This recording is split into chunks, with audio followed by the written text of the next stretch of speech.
bit heavier.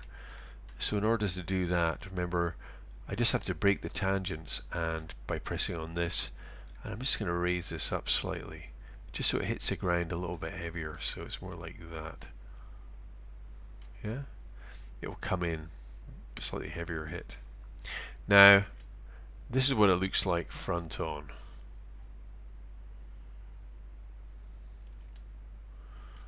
Okay, so we got him kind of moving his leg backwards and forwards like this. Now what we want to do is, we haven't done any animation in this axis. The first thing I do is go to the orthographic front, and what I'm going to do is I'm simply going to move the leg by, I mean, there's nothing on these are all zeroed out, these keys are all at 0. I'm just going to move it in slightly, so move them slightly into the center. Our feet tend to be more underneath our body than we realize. You know, we don't walk with them dropping down like 2 pins on either side. So I'll move it in that way. And then I'm also, if I go into the perspective view, I'm just going to twist the keys out. I'm going to make them flat-footed. So I'm going to go, and in the Y rotation, you see the green. Again, we've got lots of keys on the 0 here. I'm just going to take this on the Y translation, and I'm going to move it slightly. Which way will I move it? This way. And maybe a bit more. I can go there or there. Now look, so we just get this. So he's a bit flat-footed. Yeah. So the leg goes like that, and then it goes like that. So that's it. He's got a kind of flat-footed stride. So, in terms of recap as to what we've done, we've got the leg moving back in the Z, this direction. We've made sure that when it's on the ground, it's straight, the whole line, the whole period that the foot is contacting the ground, which in our case is up to frame 14, is flat. Then afterwards, it accelerates a little bit past there and slows down again slightly, where he places the foot down. In the Y translation, the foot is basically on the ground until 13 and 14, just a little bit. It lifts off. It's at its highest point, according to this thing that we've done here, about, and then it drops down here. Now you got to remember the body is going up at the same time, so that the foot may actually be further off the ground. I think the foot's at furthest off the ground about, well, here somewhere, but anyway, and then drops down. And then we've got these minor controls, which don't worry too much about. I mean, play around with them. It's more important to get the basic cycle done. So we've got the ball roll, which is off all the time, just until the foot is coming back here. Maybe I think I'll take it back one more here. So it's rolling. There's something going on there. You see it's going wait a minute, I'll take that off. So it's going backwards, backwards, backwards. The foot's coming back. It kind of bends here, and then it comes forward. You have to play around with these settings. Then you've got the heel roll, which is for when the foot's placed on the ground. So the heel roll is there at the front, and it's there at the end, yeah, when the foot's coming down about to land. So right, so those are the essential bits. Okay, so well, this is all well and good, but you're probably thinking to yourself, well, he doesn't look like he's walking, does he? Well, this is where it gets interesting, and where in a way you save yourself a lot of work.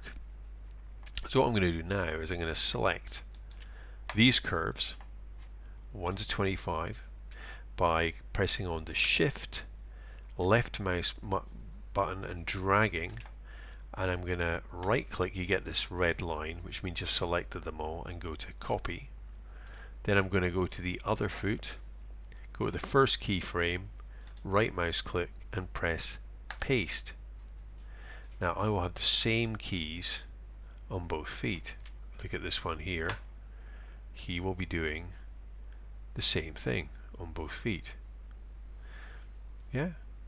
which doesn't look like a walk, admittedly. Now look, we have some issues with this, which I'm just going to rectify. The first one is when you cut and paste keys, depending on how this has been rigged, they may not mirror perfectly. So this one is obviously needs to be flipped. So here, the rotate Y is in the wrong direction. Now you could just take this and drag it to the right place, so it's that way. Yeah, you could do that in the orthographic front in the panel view. You could just go and drag it that way.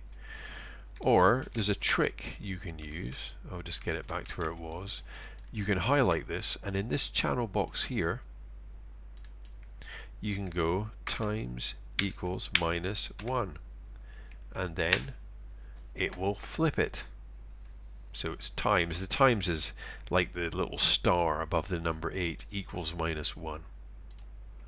Yeah, so that's one way to get this. And then if we look at this now, it's been flipped. Now the only other thing that is wrong is also this distance from the midline is not the same. It also needs to be flipped.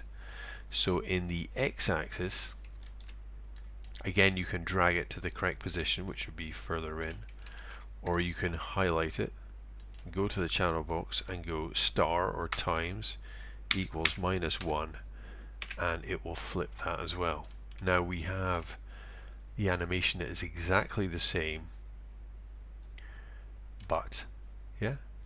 Now this is where it gets interesting. What you do now is you highlight your other foot, highlight the curves, and you go to see where it says curves.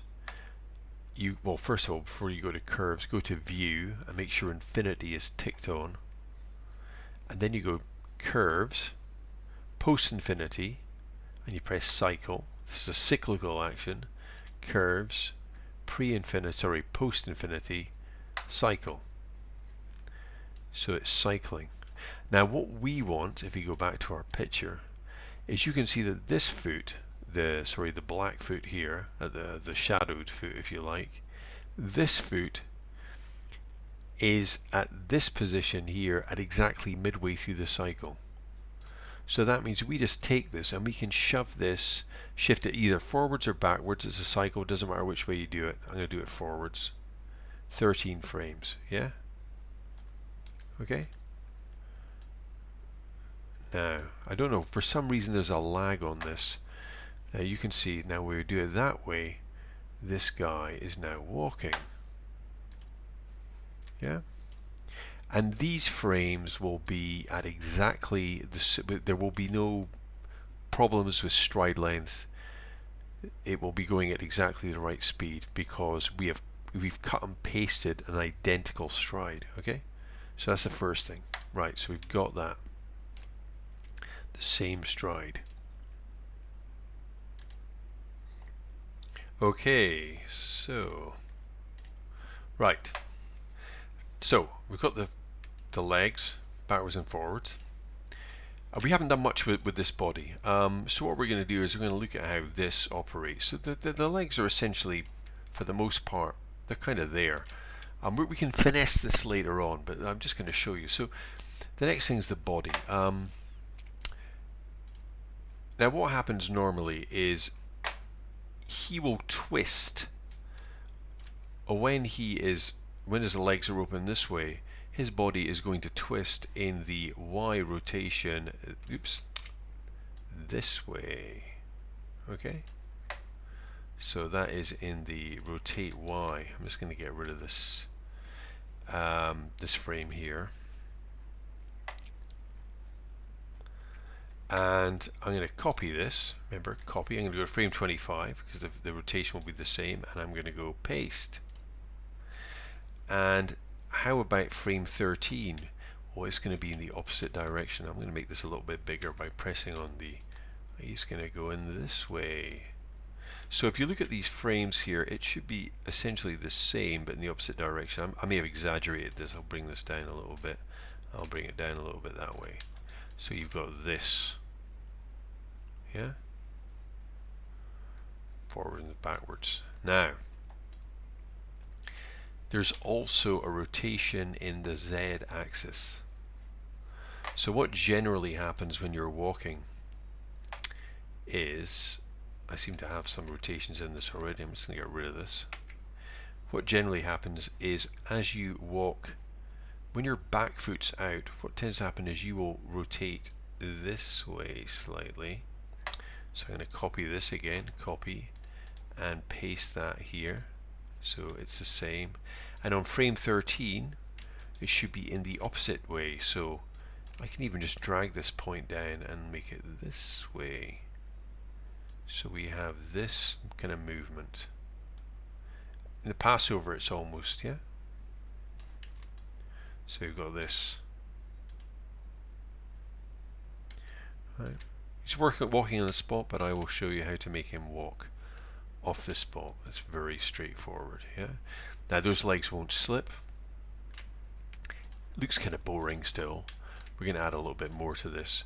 I'm going back to our diagram here. We've just really made him go from here, up here, and down again. So we've made it go like down, up. Sorry, we made it up highest on the 7 and 19, and down a bit on 25, 1 and 13. What we want to do is we're going to try and push this a bit further. We'll make it more like this diagram. So what we're going to do is we're going to take Monty, and on the translate wise, we can see that there it's highest up off the ground on 10 and 22. So I'm going to go to 10 here, and I'm going to have him, see, I've got him dropping down. I'm going to have this going up.